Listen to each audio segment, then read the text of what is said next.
Bonjour à tous et bienvenue dans Nature Secrète. Avec Nature Secrète, eh bien, la nature n'aura plus de secret pour vous. Et aujourd'hui, dans ce podcast, pour en parler de cette nature, je reçois Gilles Boeuf et nous parlerons plus précisément de la biodiversité. Et surtout, Gilles va répondre à cette question. Si demain, l'humanité disparaissait, est-ce que la biodiversité pousserait un soupir de soulagement ou entrerait-elle en deuil ? Bonjour Gilles. Bonjour Caroline. Alors, tu es biologiste marin, professeur, ancien président du Muséum national d'histoire naturelle. Alors, tu vas répondre à cette question tout de suite, je crois. La nature, elle est là depuis très longtemps. Hein. En fait, en plus, il ne faut pas confondre biodiversité et nature. Après, on va expliquer la différence. Ouais. La nature, elle est là depuis l'origine de l'univers, en fait, hein, puisque la Terre, qui fait partie de cette nature, l'univers avec toutes les planètes qui se promènent, les étoiles et tout. Et ce qui est important, c'est d'essayer de comprendre pourquoi la vie est sur la Terre. Hein. Mais tous les phénomènes de la physique et les phénomènes de la chimie minérale, la chimie qui n'est pas du vivant, étaient là bien avant l'apparition de la vie, et donc bien avant l'apparition de l'humain. Donc, ils vivaient très bien sans nous, en fait. Oui, Ils ne s'occupaient pas de nous. On arrive. Alors après, qu'est-ce qui va se passer ? D'abord, la vie, hein. Ouais. La vie sur Terre, elle a un peu plus de 4000 millions d'années. Et l'humain est dedans, beaucoup plus récent. L'espèce humaine, Sapiens, on peut la déceler un peu plus entre 330 000 ans à peu près. Et donc, c'est vrai que c'est intéressant de regarder ça de très près. Il y a eu des hominidés avant, mais l'Homo sapiens, clair, il est africain. Ça ne plaît pas à certains, mais nous sommes tous des Africains. Bah, bien sûr. On était noirs, c'est clair. Ça, c'est super intéressant à rappeler. Et puis, l'humain, il appartient à ce vivant. Donc, en fait, il n'y aurait pas de réflexion de la biodiversité qui n'a pas envie de se poser ce genre de questions, mais elle se débrouillerait très bien sans nous, en fait. C'est ça. On me dit souvent, mais finalement... alors, moi, quand on me dit, les écologistes, il faut sauver la planète. Elle s'en fout complètement de la planète. Hein. Oui, c'est ça. On la gratte un petit peu, mais c'est tout. C'est vrai que c'est le terme que tout le monde emploie. Hein. Ben oui, c'est pas bon. Non. Ce qu'il faut sauver, c'est l'humain sur cette planète. Ça, c'est important, bien sûr, hein, dans nos relations avec cette nature. Et pour ça, il faut revenir à une notion absolument importante. L'humain, il est vivant. C'est une espèce animale. Alors, je vais commencer par surprendre nos auditeurs. Tous là, toi Caroline, moi et tous, on a la même glande de thyroïde qu'une truite, d'accord ? Ah mince, quand on a je dit ça, pas. Que ça plaise ou pas, c'est comme ça. Alors après, je suis pas en train de dire qu'on n'est que des truites. Hein. Et c'est ça qui est intéressant en fait. C'est que l'humain admet qu'il est vivant et qu'il vit dans un mélange incroyable d'espèces vivantes, dans lui, sur lui, à côté de lui, mais on n'est pas dans un système séparé. Nous ne mangeons que de la biodiversité et du vivant. Ouais. On a déjeuné ce matin, tout à l'heure, on va peut-être dîner ce soir, on va manger que du vivant. Ouais. On ne mange pas un cristal de quartz, bien sûr, ou un gravillon du chemin. Hein. Donc on ne mange que du vivant, et surtout, on le verra, c'est important, on oublie les micro-organismes, on ne coopère qu'avec du vivant.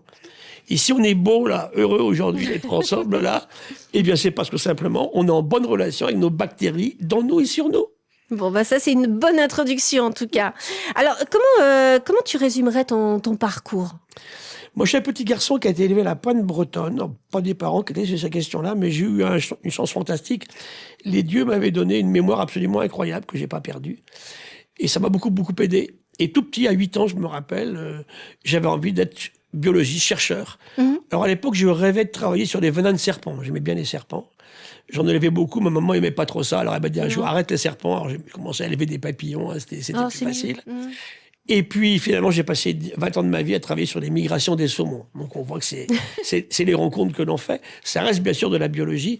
Alors élevé à la Pointe-Bretagne, donc effectivement, j'étais en contact avec l'océan dès le départ. Hein. Donc j'allais m'y baigner, je regardais cet océan. J'allais au port, à l'époque, il y avait une activité de pêche qui était encore importante, donc on allait chercher des langoustines à l'arrivée du bateau. Les prix à l'époque étaient nettement... Il y en avait beaucoup d'espèces marines qu'on débarquait. Il y avait des maquereaux en train de disparaître en ce moment. Et puis des anguilles aussi. Donc ça m'a donné envie de faire ça. Et puis bon, j'ai fait un lycée normalement. J'ai pas fait d'école d'ingénieur, hein, parce qu'à l'époque, j'ignorais même que ça existait. Petit garçon. Après, j'ai démarré en médecine.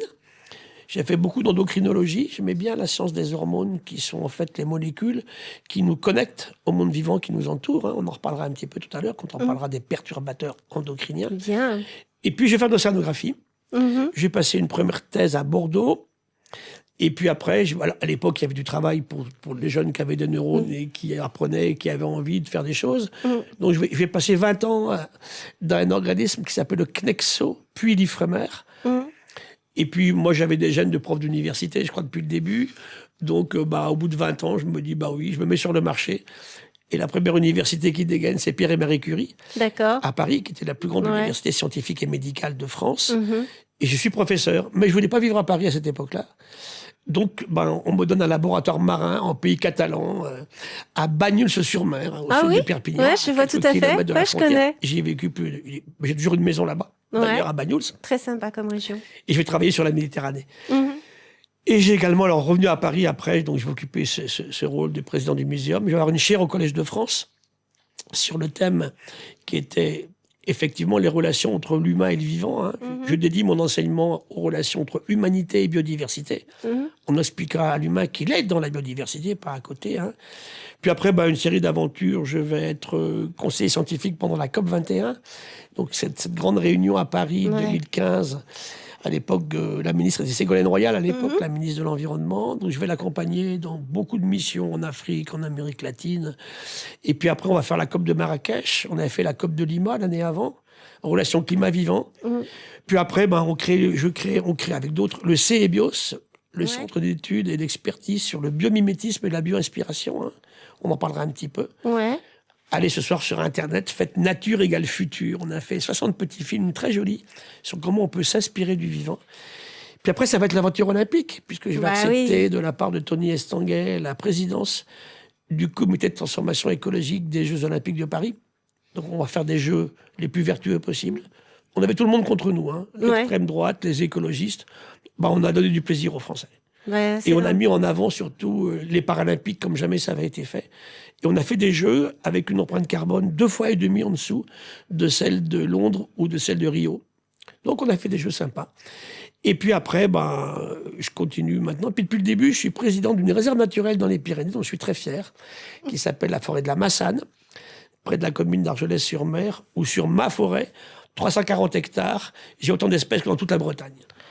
Ça résume un petit peu toute ma vie. C'est pas mal, Oui, j'ai fait beaucoup de choses. Mais vous avez un parcours assez tu as un parcours assez exceptionnel. Et puis j'enseigne un petit peu partout maintenant, en médecine, dans les écoles vétérinaires, à l'école des mines, à Sciences Po. Moi, je suis super contente de te recevoir. Qui est beaucoup à l'université. Mais tu sais que tout le monde, quand on m'a dit quand j'ai posé la question, quand j'ai lancé ce podcast, je dis mais qui je peux recevoir? Et tout le monde était unanime. Marc-André Sello, c'est bien d'autres m'ont dit mais c'est Gilles qu'il faut que tu reçois. Et voilà, tu es là et je suis contente. Avec toi, parce que c'est vrai que j'ai quelques amis comme ça. On est quelques scientifiques comme ça qui ont décidé de ne pas rester que dans leur laboratoire. Mais non, puis ce qui est bien, c'est que vous sortez à l'extérieur, surtout vous êtes pédagogue, c'est-à-dire vous expliquez les choses simplement, et on va apprendre plein de choses. Alors on va essayer de comprendre la biodiversité, parce que c'est pas évident, parce que biodiversité, on l'entend sans arrêt ce mot, mais qu'est-ce que ça signifie concrètement? Explique-moi. Un tout petit peu d'histoire. Oui. Nous sommes en 1985. Donc, c'est pas si loin que ça. Non, j'étais pas née. Non, je sais que tu n'étais pas née, mais pas du tout. C'est pas si loin. Et là, un Américain, un chercheur, qui sort d'une nouvelle école, l'écologie de la conservation, qui n'existait pas, et va lancer ce terme de biodiversity, la diversité biologique. Puis au début, ça va rester un peu confidentiel. Et c'est un autre scientifique américain qui va le lancer ensuite, et qui va dire, finalement, c'est l'ensemble de toutes les relations que tous les êtres vivants ont établi entre eux et avec leur environnement. Et ce terme va rester dans les laboratoires pendant une douzaine d'années. Et c'est au second sommet de la Terre, à Rio, en 1992, que le terme sort des laboratoires et s'en va dans le grand public. Et aujourd'hui, comme tu disais à l'instant, on ne peut pas ouvrir un média sans voir le terme biodiversité. Donc, c'est toutes ces relations que tous les êtres vivants ont entre eux. Je peux le résumer en un mot pour un gamin de 10 ans, ce serait de dire que la biodiversité, c'est la fraction vivante de la nature. D'accord. Alors, ne confondez pas les deux. Un cristal de quartz, une falaise de granit, c'est la nature. Le vent, la marée. Mais c'est pas lié à la vie. C'était là avant la vie. Et donc, c'est génial. Donc, la biodiversité commence le jour où une première cellule vivante dans l'océan ancestral, il y a 4000 millions d'années, va se diviser à partir d'une chimie qu'on appelle prébiotique, qui était là avant la vie, une chimie avant la vie. Et ce qui est clair, c'est que tous les êtres vivants, il faut le hurler ça, depuis le coronavirus 19 jusqu'à l'humain, sont faits d'eau liquide. Un bébé humain que tu prends dans tes bras, Caroline, que tu adores, tu le serres contre toi, 3 quarts d'eau liquide. C'est vrai, c'est vrai. Et c'est pour ça qu'il faut surtout pas oublier que cette eau liquide, elle est la clé même de la vie. Oui, je sais que les océans, tu en parles souvent et tu défends justement Donc ces la biodiversité, océans. c'est tout ce qui est vivant sur la Terre et les relations établies entre eux. C'est pas qu'un inventaire ou un catalogue. C'est beaucoup plus fort que ça. Mais alors, est-ce qu'on peut vivre sans biodiversité? Absolument pas, évidemment pas. On ne mange que de cela. C'est ça. Comme tu disais tout à l'heure, ce qu'on a mangé ce midi, ce qu'on va manger ce soir. Absolument. Oui. Le café qu'on a bu tout à l'heure ensemble. L'eau, non, l'eau était là parce qu'elle elle constitue. Ouais. Mais par exemple, effectivement, je sais pas, si on mange une biscotte pour le 4 heures ou ce soir qu'on va prendre, tout ça, c'est de la biodiversité, Bien en sûr. fait. Et c'est essentiel, en fait. Ouais. Et surtout, ce qu'il faut dire, c'est qu'on ne coopère qu'avec la biodiversité. Alors, tous les deux, si on est si bien portants et heureux d'être ensemble, c'est parce qu'on a une bonne coopération avec nos micro-organismes. C'est vrai, c'est vrai. Et ça, c'est Dans des cheveux superbes comme ça, il y a plein de trucs dedans. T'as remarqué? Oui, je sais ce qu'il y a dedans.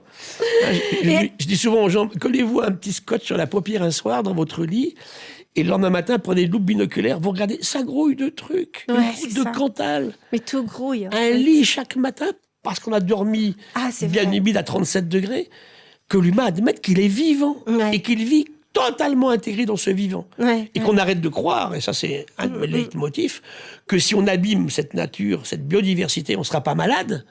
Il n'y a pas de bout, on est déjà malade. Ouais. Donc ça veut dire qu'aujourd'hui, pour revenir à l'eau en plus, moi je défends beaucoup l'eau, c'est mon modèle initial, et bien qu'on arrête aujourd'hui de permettre de jeter n'importe quoi dans l'eau. Bien sûr. On s'empoisonne un petit peu plus chaque seconde, Ouais. parce qu'on a oublié qu'on était vivant. C'est vrai. Et est-ce qu'il y a la science ignore encore des choses de la biodiversité? Ah oui, bien sûr. Parce que c'est effroyablement complexe, en fait. Alors, je vais revenir aux origines de la vie. Une cellule, c'est une membrane avec de l'eau liquide dedans. Attention, tu me fais un geste obscène, là. Non, pas du tout. C'est ma membrane, là.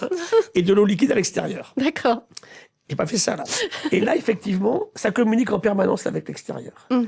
Et ça, toutes les cellules sont faites comme ça, que ce soit une tomate, que ce soit notre genou, nos cheveux, on vient d'en parler à l'instant, un tube digestif, ou tout ce qu'on veut, en fait.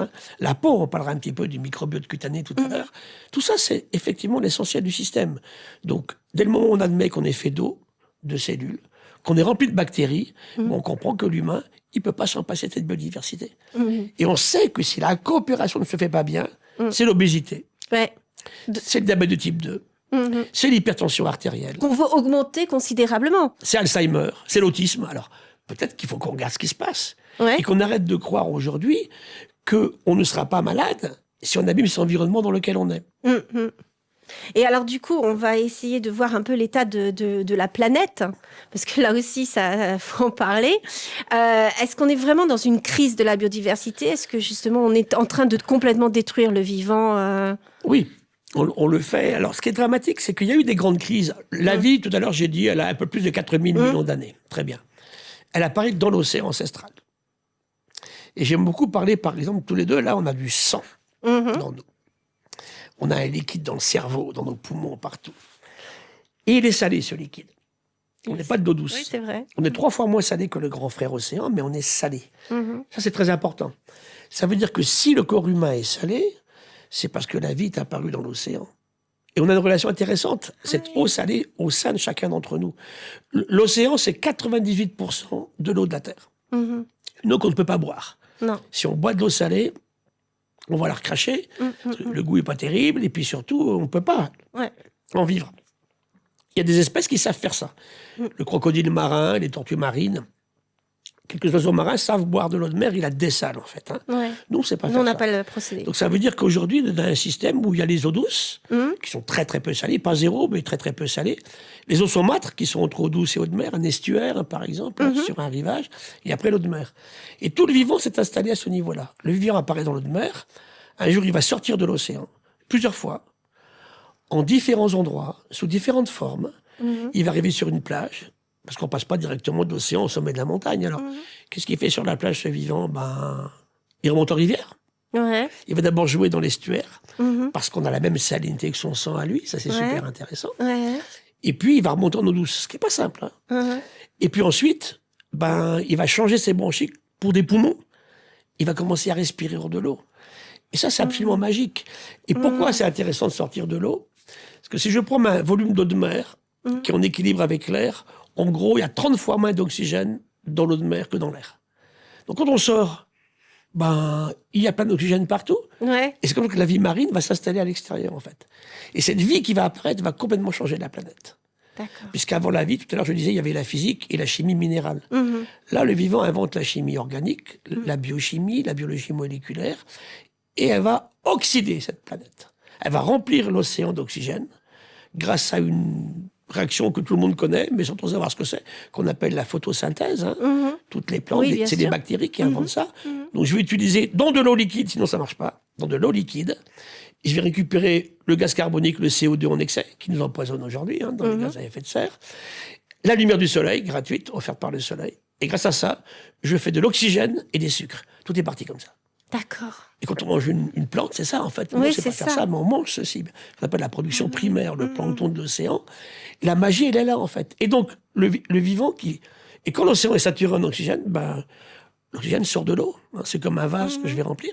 Et l'atmosphère va apparaître, ce qu'on appelle la biosphère. Ça monte sur quelques kilomètres, dizaines de kilomètres au-dessus du sol. Et la vie s'installe entre les fonds océaniques et cette partie, en fait, qui est la biosphère, au-delà des sommets des montagnes. Ouais. Et la vie, elle est partout. Mais d'abord, une vie très, très simple. Ce sont des cellules isolées, des bactéries, les premières. Et puis après, on va avoir des pluricellulaires. Les cellules vont s'agréger pour faire des tissus, des organes. Ouais. Comme un bébé qui naît, au départ, il faut bien voir ce que c'est. Un énorme ovocyte de la maman, Ouais, c'est vrai. qui finit sous la chasse d'eau tous les 28 jours s'il n'est pas fécondé. Il faut quand même le dire, ça aux femmes. Oui, c'est vrai. Et puis un ridicule petit spermatozoïde du papa, Ouais. infiniment plus petit. Il n'y a qu'un seul qui rentre dans la grosse cellule féminine. Ouais. Et quand on travaille beaucoup là-dessus, pourquoi un seul? C'est intéressant. Il rentre, la porte se ferme, parce qu'il y a une petite porte pour Ça y est, rentrer. il est prisonnier. Et là, le bébé va démarrer son développement. Ouais. L'embryo jeunesse, c'est ça. Bien sûr, tout le Et système. la maman va le garder. Donc, il va migrer vers l'utérus de la maman. Il va s'installer bien au chaud, là. Puis après, le placenta va Bien s'installer. sûr. Et en 9 mois, la maman, elle fait un merveilleux bébé qu'un jour va sortir. Et c'est là que c'est intéressant pour nous, biologistes de l'océan et de l'eau salée. Ce bébé, il est profondément protégé par sa maman. Il perçoit des tas de réactions de sa maman. Et le moment central, c'est le passage du bébé de l'utérus profond par le vagin et la sortie à l'extérieur. Et là, il va pas se contaminer.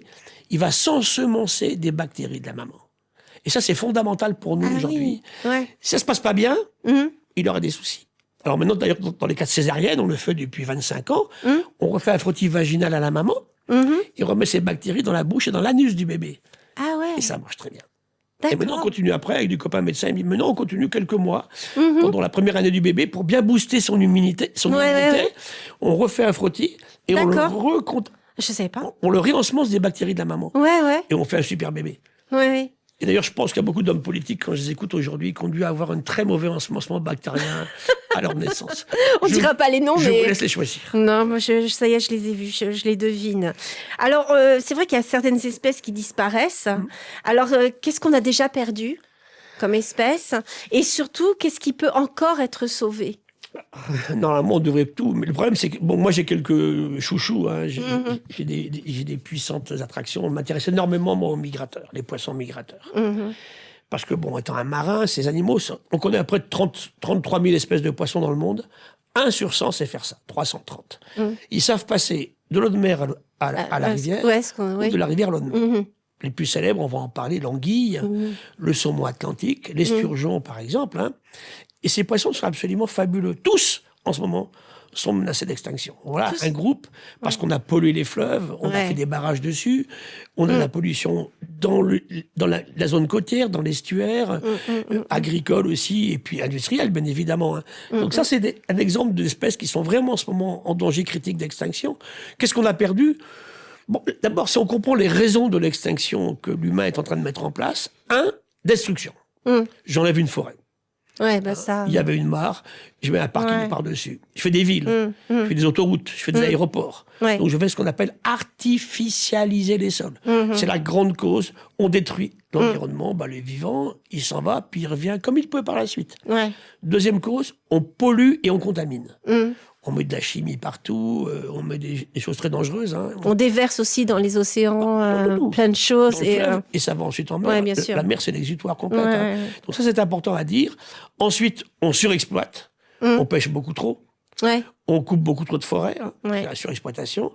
Ensuite, on dissémine tout partout. Hum. Ça veut dire que je vais prendre une bestiole qui vit en Amazonie et l'emmener en Afrique. Oui.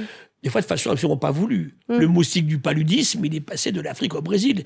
Il s'en serait passé. Hein. Ouais. Nous, en France, en ce moment, tu le sais, Caroline, on a un moustique. Le moustique qu'on appelle tigre. Le moustique tigre. Oui, bien qui sûr. vient de Thaïlande. C'est ça. Comment il est venu, Caroline? Par Dans des valise. vieux Il a pneus. voyagé Dans par des valise. vieux pneus. Hum. Il restait un petit pot d'eau dedans. Il est arrivé à Toulon. Maintenant, il est partout en France. Hein. Oui. Et Partout, qu'est-ce qui nous partout. amène? La dengue, Ouais. le chikungunya. C'est là que l'humain ne fait pas attention. La dissémination, et la dernière raison, bien sûr, c'est le climat qui change trop vite. Que le climat change, c'est pas pour moi vraiment un problème. Il change beaucoup trop vite.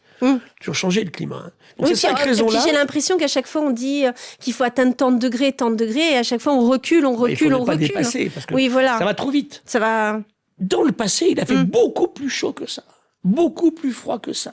L'océan a été plus salé, plus acide, moins acide. Mais pas sur des vitesses aussi rapides que ça, en fait. Ouais. Et pour revenir à l'humain, des chiffres qu'il faut qu'on donne aussi en début d'explication tous les deux. Quand je suis né, moi, tu vois, on était 2 milliards d'humains sur la Terre, au milieu des années 50. Aujourd'hui, on est 8. Ouais. Donc, première question, l'humain a été incapable de gérer sa démographie. Hein. Ouais. On s'est développé.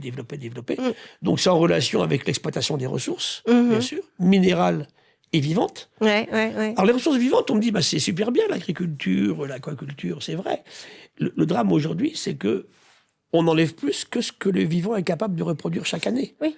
Tu connais ce chiffre où chaque Oui. année on dit voilà, on a atteint les limites de la planète Exactement, oui. au mois de mai. C'est ça, c'est au mois de mai. Je leur dis mais comment on fera qu'on aura un an d'avance? C'est une vraie question. Ouais. C'est là que l'humain fait pas attention. Et vous allez voir que tu vas voir que pour moi il y a 3 défauts de l'humain qui expliquent tout ça. D'abord, l'imprévoyance. Merveilleux exemple, pourquoi on a déclenché la guerre avec l'Iran. Tout ce qui se passe. On n'a pas prévu. Ouais. L'imprévoyance complète. Ça, c'est imprévoyance. Culture de l'impact. Ça veut dire que chaque jour, tu vas te lever le matin. Pourquoi j'ai mis un pull rouge avec un cœur rose dessus ce matin? Demande-toi. Et qu'est-ce qui serait Parce passé que si je j'étais de l'avais bonne pas humeur. mis? Si je l'avais pas mis, qu'est-ce qui serait passé? Tu vas voir que tu vas développer tes neurones, tu feras pas d'Alzheimer précoce. Et tu vas sans arrêt te questionner sur la culture de l'impact. 2, c'est bien sûr, après l'imprévoyance, c'est l'arrogance. Ouais. L'humain est toujours meilleur. C'est tout le mal chez l'humain. Ah bah ça, Beaucoup c'est plus que le les problème. filles. Le problème des filles, c'est qu'elles sont amoureuses de type arrogant. Donc, c'est pas terrible non plus. Tu vois. Donc, ça, il faut jouer là-dessus, tu vois.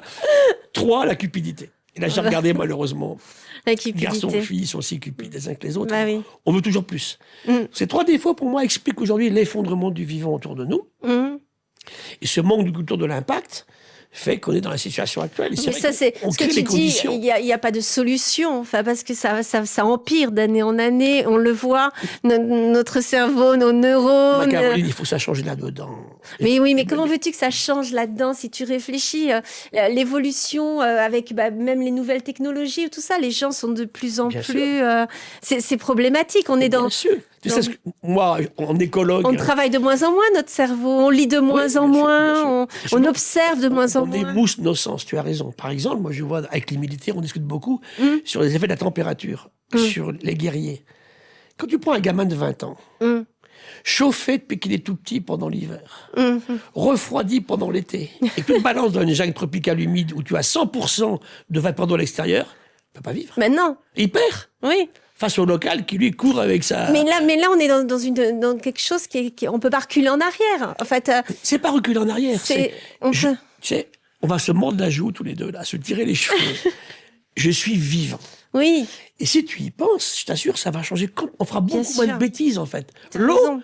elle est quasi sacrée, l'eau. Hein. Je ne vais pas la gaspiller, mettre n'importe quoi dedans. Je suis fait d'eau. Il me faut 2,5 litres par jour. Comment je fais? Tout est comme ça, en fait. Ouais. Donc, c'est la mentalité qu'il faut qu'il change. Alors, c'est pas revenir en arrière. Tu sais, il fut des époques où les gens respectaient beaucoup plus l'eau, par exemple. Hein. Ouais. Aujourd'hui, on la Mais tu respecte plus. crois qu'on a perdu le lien avec la nature? En partie. Ouais. Mais mon drame, c'est de dire que c'est pas que une histoire de rural ou de citadin. Moi, je vois les gamins aujourd'hui, j'enseigne dans les écoles de paysans. Hein. Ils connaissent pas mieux maintenant le nom des oiseaux de leur champ, leurs papillons. Hein. Ouais, c'est vrai. Donc ça veut dire que, alors qu'avant, moi, quand j'avais 15 ans, j'avais des petits amis qui étaient fils de paysans, on allait courir chercher des papillons, des grenouilles, il y en avait partout. Ouais. Il y en a plus. Non, il n'y en a plus. Et aujourd'hui, Des moi, les gamins- libellules, regarde les libellules. Moi qui adore les libellules. Les libellules, moi je me Rencontre une souviens, libellule. même moi petite, j'en avais mais beaucoup. rends-toi compte, une libellule, elle vole à 100 km/h avec 2 watts. Tu me connais un polytechnicien qui sait faire ça? Non. Non. Et ça marche Et depuis sans 300 essence. millions d'années. Bah, son fuel, C'est ça. c'est l'oxygène qu'elle va récupérer. Et ce qu'elle mange sans arrêt.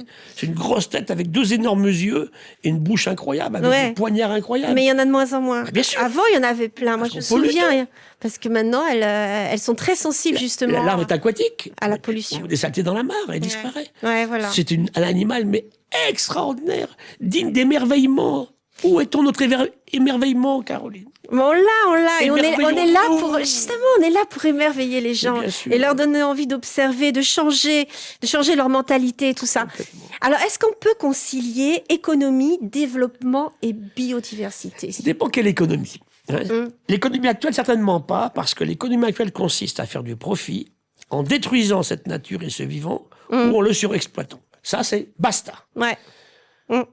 Et puis, c'est pas de gauche ou de droite que je vous raconte. Ah non, là, on n'est pas... Je veux dire c'est tout le monde. à tous les gens qui nous écoutent, hein, Ouais. je vous assure qu'avec le même chlordécone, ce produit qu'on a mis sur la banane aux Antilles dans les années 90, eh bien, vous faites d'ultra-gauche ou d'extrême droite le même cancer de la prostate chez les garçons et du sein chez les femmes, à 30 ans. Ouais. Donc on arrête de me dire que c'est politisé. Hein. Et encore une fois, est-ce que c'est politique de dire que si j'abîme l'environnement, je vais être malade? Nous sommes déjà malades. C'est ça. Je sors de 2 grands congrès, là, 3 congrès avec des médecins. Il y a 2 mois, j'étais à Lyon sur un congrès de spécialistes en cancérologie, cancer du sein et cancer de la prostate. Donc cancer hormonodépendant. Après, je suis allé à Perpignan à un congrès de médecins neurologues. Donc là, c'était la maladie de Parkinson, les paresthésies, liées à ces questions d'environnement qu'on empoisonne. Et 3, j'étais la semaine dernière au congrès du président Macron à Lyon sur One Health, une seule santé. On l'a hurlé tous, il y avait 200 scientifiques, que tout ça, mais ils ne changent rien du tout dans leurs habitudes. Ouais. Qu'est-ce qu'il faut qu'on fasse de plus? Donc ça veut dire qu'aujourd'hui, et c'est pour ça que j'insiste moi sur le fait que expliquer aux gens qu'ils seront malades s'ils font tout et n'importe quoi, c'est une prise qui marche assez bien finalement. Oui, parce que dès que ça, on se sent concerné directement, d'un seul coup, on est interpellé. Quand on se dit oui, bon, la planète va mal, il faut sauver la planète, comme tu disais tout à l'heure. Les gens s'en foutent, faut être clair. Et elle aussi, ils s'en foutent la et planète. elle s'en fout, on vous le dit. Hein, sauver la planète, elle n'a pas besoin d'être sauvée. On l'a compris. Mais par contre, dès que ça touche à notre santé, à notre famille, à nos proches, à ce qui nous touche personnellement, d'un seul coup, là, on prend conscience. On voit des cancers chez des enfants en ce moment. Je suis élu en Nouvelle-Aquitaine en charge du programme Une seule santé. Et des cancers pédiatriques n'existaient pas du tout, en fait, en quantité. Par exemple, quelle distance il faut entre un endroit où on met des pesticides et puis l'extraction d'eau potable? On va pour quelques mètres, mais il faudrait des centaines de mètres. Et là, on ferme des points d'eau partout en France parce qu'on est en train d'abîmer notre ressource, qui est l'eau liquide. C'est hallucinant. Ça, il faut absolument arrêter, bien entendu. Bien sûr. Et c'est pas que pour les plantes. On me dit, professeur, il me faut de l'eau pour arroser mon maïs. Oui, mais il me faut de l'eau pour élever un bébé aussi. Mais c'est ça. 1911, la première grande vague de chaleur récente en France, 50 000 morts. Des bébés. Beaucoup de bébés. Parce qu'on n'a pas su les protéger. Il faut voir qu'un bébé, tant qu'il y avait, on ne connaissait pas trop encore les problèmes de mortalité infantile, il mourait de quoi? Déshydraté. Je viens de dire qu'un bébé, c'est 3/4 de flotte. On connaît que s'il y a des problèmes, et l'eau était souillée, comme on manquait d'eau, on faisait des biberons avec de l'eau qui était souillée. Beaucoup de morts. La vague de chaleur suivante, c'est 2003. Ouais. Tu l'as connue, 2003. J'étais née, oui, j'étais née. 18 000 morts, quand même. 18 000 morts à Paris, et dans le nord de la France. Des personnes âgées, beaucoup, là, des je vieux, me souviens. voilà. Oui, je me souviens. Pourquoi des bébés en 1911? Pourquoi des vieux en 2003? Parce que les bébés, on savait les protéger. Les vieux, ils sont morts de quoi? Déshydratés. Déshydratation. Et surtout en détresse psychologique totale. En fait. Oui. Moi, j'ai voyé c'était des personnes isolées, pour la plupart. C'était horrible. C'était horrible. Donc, on est dépendant de ça. On n'est pas un animal sorti des règles de l'écologie, en fait. Hein. On est profondément animaux. On n'est pas que ça, puisqu'on crée tous ces désordres autour de nous. Alors, en fait, je dirais que la technologie de l'humain l'a amené à se considérer comme en dehors et de croire qu'on va tout résoudre par la technologie. Ça ne tient pas debout non plus. Hein. Non. Donc, quel est notre but aujourd'hui, Carole? Bah oui, c'est ça. C'est de vivre ici, heureux. Pour être heureux, l'humain, il est social. Une famille, des enfants, une base, des petits-enfants, des amis. Des petites filles, des petites filles. On se les crée, les amis. Alors que la famille, on ne les choisit pas. Des petits-enfants, exactement. Et puis après, on crée de l'emploi. Tout ça, OK. Sans détruire l'endroit où j'habite, C'est ça. et sans détruire non plus l'endroit où d'autres habitent. C'est ça la clé du système. Qu'on se mette ça dans le crâne, quoi. Ben, c'est ça. Faut changer un petit peu. We have to change. Oh, you speak English. Yes, of course. Oh, Et génial. ça, c'est très important. Mes conférences, je les fais autant en français, en anglais qu'en espagnol, pareil. Bah, là, on va faire français parce que moi, je me contente du français. On va parler aussi des océans. Les océans, c'est quelque chose aussi auquel tu es très attaché. Et tu nous l'as expliqué là tout à l'heure, justement, que tout part justement de l'eau, de l'océan, etc.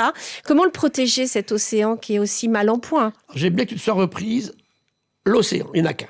Ouais. Pas les océans. Les océans, c'est des géographes qui ont mis des pointillés sur des cartes. Je suis très ami avec beaucoup de grands navigateurs qui ont gagné le Vendée Globe, qui ont gagné la route du Rhum.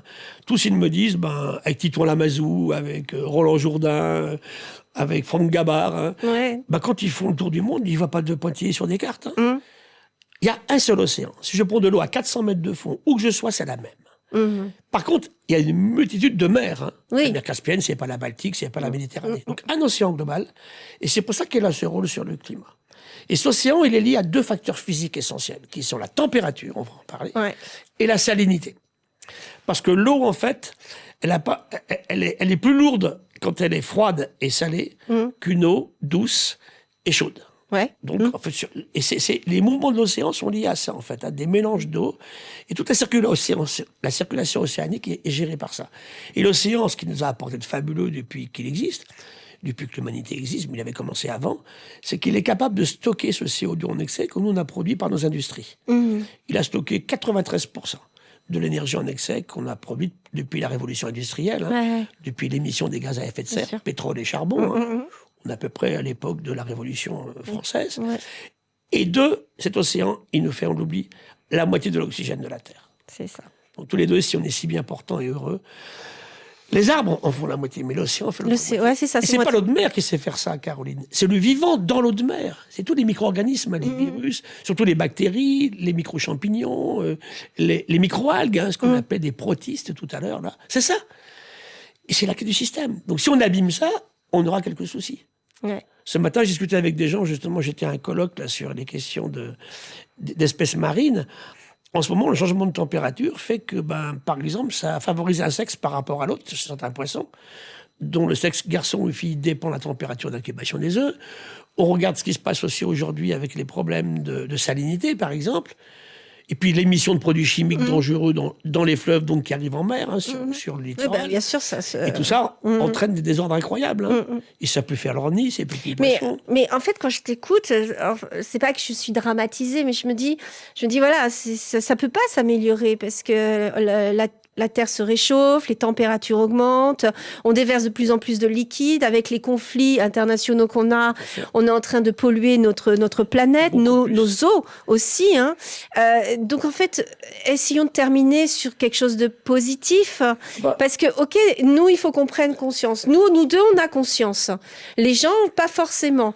Donc qu'est-ce qu'on peut faire? Qu'est-ce que nous, on se dit, bon, ok, je vais faire des petits gestes au quotidien, mais concrètement, en fait. C'est très clair pour moi. D'abord, c'est se dire, je fais beaucoup de monde dans l'entreprise maintenant, parce que j'ai besoin d'eux. Il me faut 4 piliers pour s'en sortir. Un, le hurler, la science n'est pas une opinion. D'accord. Quand on ramasse une météorite à Toulouse à la fin du siècle dernier et qu'on l'analyse, on va donner le caillou à étudier à 50 laboratoires au monde. Tous trouvent le même âge. Ça, c'est la science. C'est un fait. Et ce caillou, il a l'âge de la Terre et du Soleil. On en pleure quand on le caresse. Hein. C'est moche comme tout, mais je raconte une histoire géniale. On est amoureux de ce bout de caillou moche, en fait. Hein. Plus qu'une émeraude. Ça, c'est important. C'est le rôle de la science. Après, c'est dire aux gens, effectivement, que si on réfléchit un petit peu à tout ça, qu'on se considère comme étant partie de ce vivant, on fait beaucoup plus attention. Moi, je dirais jamais que c'est foutu aux jeunes. Ça serait trop bête de dire, nous, les vieux, on a vraiment merdé, maintenant démerdez-vous. Hein. Non, puis c'est pas le but. Enfin, au contraire. Je suis pas comme ça. Non. Je suis pas collapsologue. Je sais que tu l'es pas. Ni catastrophiste. Ce que je dis aux gens, par contre, c'est que si on continue à faire comme avant, ça se finira mal, notre histoire. Donc déjà, on change. On change. Ça, c'est le premier truc. Politiquement, intellectuellement. Je suis vivant, donc je fais attention. Ok. Je fais attention parce que, d'abord, ma fin de vie, elle va être affectée. Mes enfants, mes petits-enfants. Tout. Je disais, moi, j'ai quand même 2 filles et 6 petites filles. C'est ce que tu me disais. On part souvent ensemble. Une très belle relation d'écologie en ce moment qu'il faut étudier, c'est la relation garçon-fille. Hein, oui, on qui va en marche très parler. mal. On va en parler. Aujourd'hui, on vit dans une misogynie ambiante qui commence réellement à m'importuner très fortement quand même. Hein. Je sais. Donc ça veut dire que tout ça, c'est prendre conscience de ce qu'on est. Donc c'est solvable. Tout ce qui est l'agriculture intensive, usagère de produits chimiques, on peut changer, on sait faire autrement. Oui, mais alors on est bloqué économiquement, politiquement. Mais quelle économie ? Une économie, je répète, si cette économie consiste à gagner de l'argent en détruisant, arrêtons ça tout de suite. Hein. On se fait des câlins aujourd'hui, puis on se flingue demain matin. Quoi, hein. C'est même pas la peine d'aller plus loin, en fait. Non. Ce qu'il faut dire, c'est qu'on peut changer. We have to change. Ça, c'est important. Deuxièmement, tout ce qui est déforestation, tout ce qui est surpêche, tout ce qui est pollution, on peut l'arrêter. On a les moyens de le faire. Oui, mais regarde, il n'y a plus qu'une seule forêt primaire. Je crois qu'elle est en Pologne. C'est la seule qui reste. Ça pour l'Europe, oui. Oui, pour l'Europe. Oui, mais ça, à la limite, on en est là. C'est pas foutu. On n'est pas à 0, 0, 0. Je prends le cas de la ville, par exemple. Moi, ça m'intéresse beaucoup, le vivant en ville. En gros, en France, il y a à peu près, en métropole, un peu moins de 8000 espèces de plantes sauvages. On les connaît toutes, on a fait le tour maintenant. Les botanistes partout. Il y en a 1000 dans Paris, Caroline.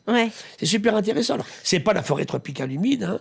C'est pas le lagon. Mais là, il y a des améliorations, je trouve, dans les villes. On végétalise de plus en plus. Je sais quel est un des lieux les plus riches en biodiversité à Paris, le cimetière du Père-Lachaise. Hein. Ah bah, ça m'étonne pas. Mais j'ai dû me battre pour empêcher d'y mettre du glyphosate sur les tombes. Hein. Ah, parce que là, c'est génial, il faut y aller. Mais bien sûr. Si vous habitez Paris ou la région, mais allez J'attends visiter. le retour des premiers loups dans Paris au cimetière du Père-Lachaise. Ah, mais c'est fabuleux, cet endroit. Donc ça, c'est intéressant. Donc ça veut dire que l'espoir, il n'est pas perdu. Mais ce qui est clair, c'est qu'il faut qu'on change. Ça veut dire qu'on fait attention à ce qu'on fait. Le climat, c'est plus inquiétant parce que c'est pas foutu. Mais on a laissé beaucoup dériver. Et le climat, là, même si on arrêtait d'émettre nos gaz à effet de serre, il va changer encore longtemps. Donc l'océan va continuer à se réchauffer. C'est ça. Et le corollaire pour l'océan, pour nous, on voit c'est le bord de mer. La mer monte parce que, l'eau chaude prend plus de place.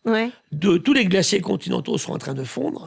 Et 3, on fait des pompages d'eau très profondes, au-delà de 1000 mètres, et on récupère une eau qui ne serait pas allée à l'océan. Ces 3 raisons-là expliquent que la mer va monter. Et ça ne va pas s'arrêter demain. Donc, comment on fait ? Il faut apprendre aux gens à se retirer du trait de côte. Dans quelles conditions ? Alors, on dit sur une île, on travaille beaucoup, nous, sur l'île de Ré, sur l'île d'Oléron, et puis Kiribati, bien sûr, dans le Pacifique, ou au Hawaï. Mais ce qu'il faut dire aux gens, c'est que sur une île, tu te retires du trait de côte, tu arrives de l'autre côté. Hein. Donc, c'est un problème global, général. Et ça, il faut le prendre en considération. On me dit, ils faisaient comment les hommes préhistoriques ? Ils allaient sur la plage, ils mangeaient ce qui ne courait pas vite, des moules, des huîtres.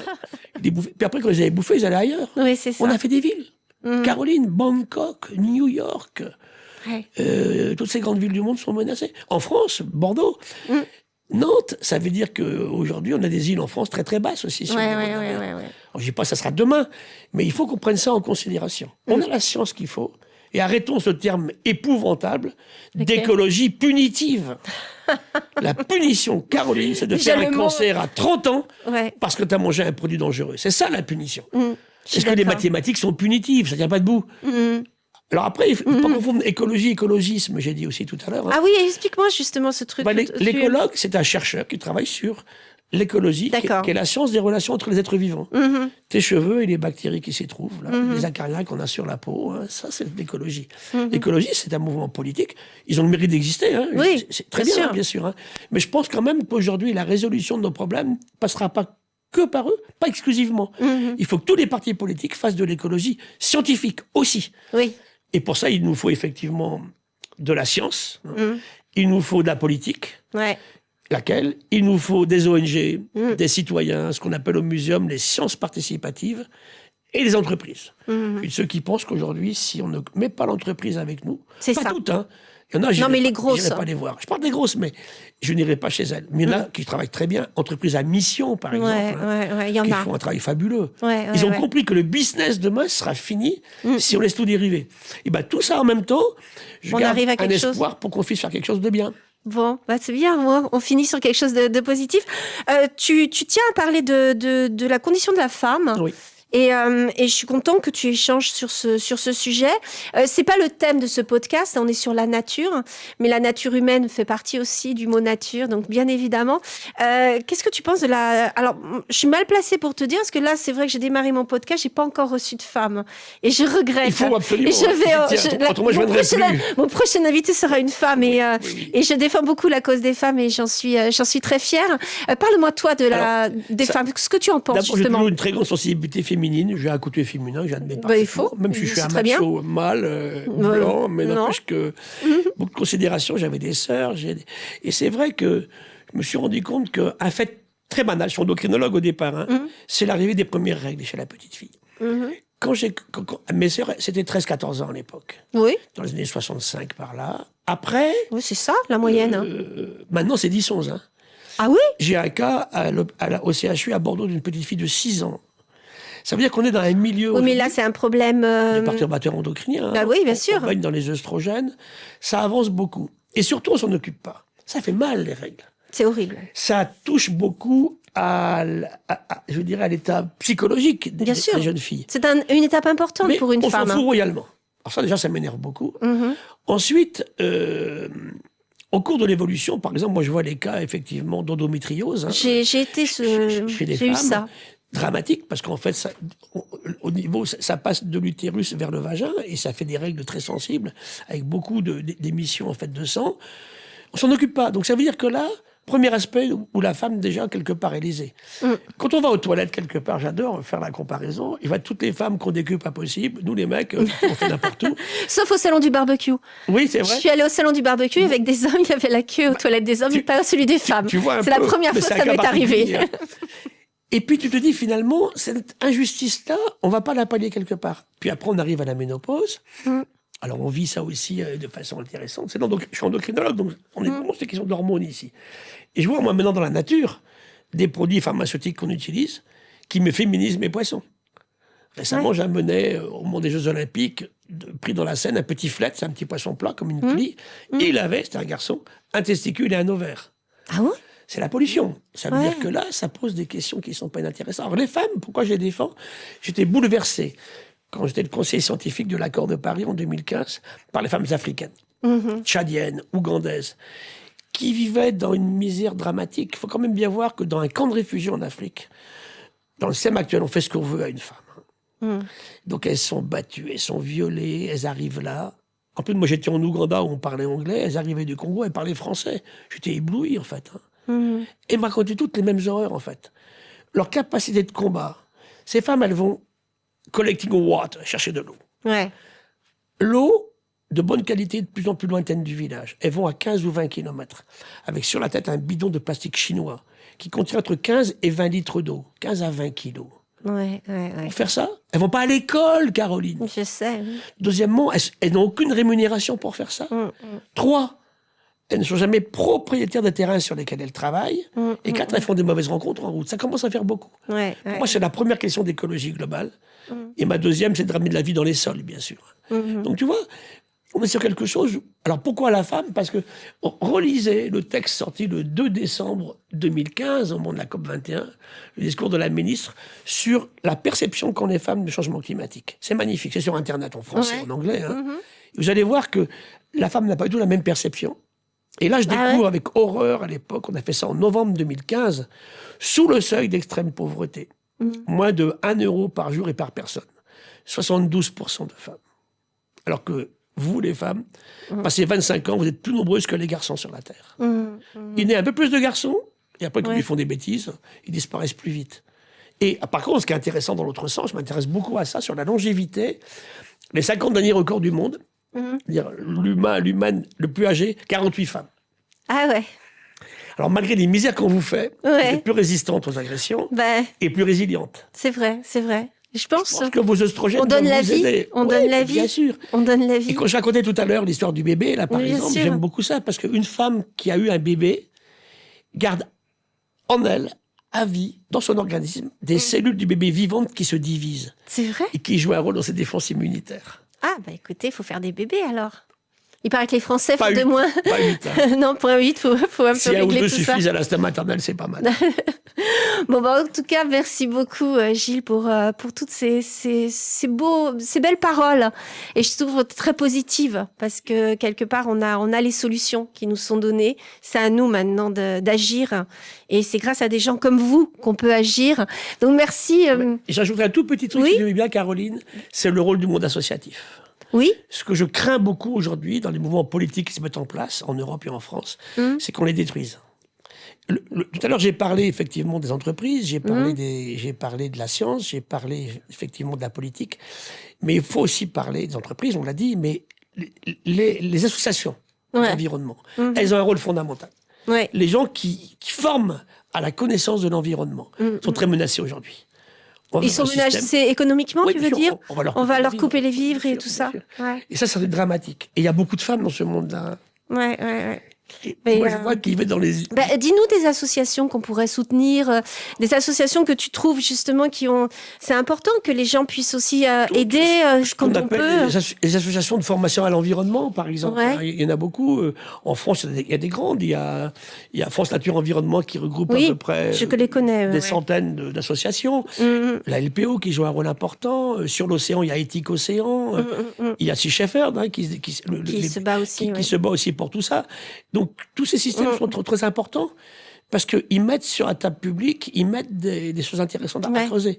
Mais il faut qu'avec les écologistes, il y ait aussi des écologues pour ramener de la science dans tout ça. Oui. Et c'est très important. Ouais. Donc, moi, je me bats pour les femmes, mais aussi pour le monde associatif, qui est très menacé en ce moment, en fait, parce que le nerf de la guerre, c'est l'argent.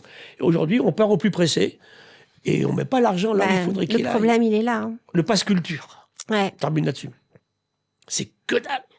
Ouais. Eh bien, en enlevant le pass culture dans ma région, on a privé 50 000 enfants pour aller visiter une fois dans l'année un musée ou bien une exposition quelque part. Parce qu'ils Mais là, on est dans une société où il y a de gros problèmes économiques et donc on va supprimer en premier la culture. Je suis d'accord avec toi. Bien sûr que je suis d'accord avec toi. Mais qu'est-ce qu'on supprime en premier? C'est la culture. Le téléphone portable changer tous les 2 ans. Ouais. On arrête. Ouais. Et qu'est-ce qu'on mange? On mange de saison. On ne mange jamais une tomate en France entre novembre et avril. Merci. Attends qu'elle soit une belle couleur de ton pull, là, bien ridée, bien. Mais non, mais c'est vrai, on mange local, on mange de saison. Donc c'est de l'éducation. Bien sûr. Et tu sais comment les femmes se sont défendues depuis 20 ans en France? Elles se sont éduquées. Ouais. Moi, j'enseigne en médecine. 3/4 de jeunes filles. Vétérinaire, 80% de jeunes filles. École de la magistrature, 3/4 de jeunes filles. Dans les écoles d'ingénieurs, quand je suis à Centrale Supélec, à l'école des mines, 18%. Ouais. Tout ça, c'est intéressant d'y réfléchir. Mais encore une fois, une espèce vivante qui néglige un de ses sexes n'aura aucun avenir. Très bien. Merci Gilles. Avec plaisir. Bon, voilà, vous avez vu un peu, vous avez écouté en tout cas ce discours passionnant. Merci beaucoup. Vous n'oubliez pas, si vous voulez vous abonner à cette chaîne, ce podcast Nature Secrète, vous pouvez sur YouTube activer la cloche, comme ça vous serez au courant des prochains posts et nous suivre bien sûr sur toutes les plateformes d'écoute. Je vous dis à très bientôt pour un prochain podcast Nature Secrète et 1000 fois merci Gilles. Avec plaisir.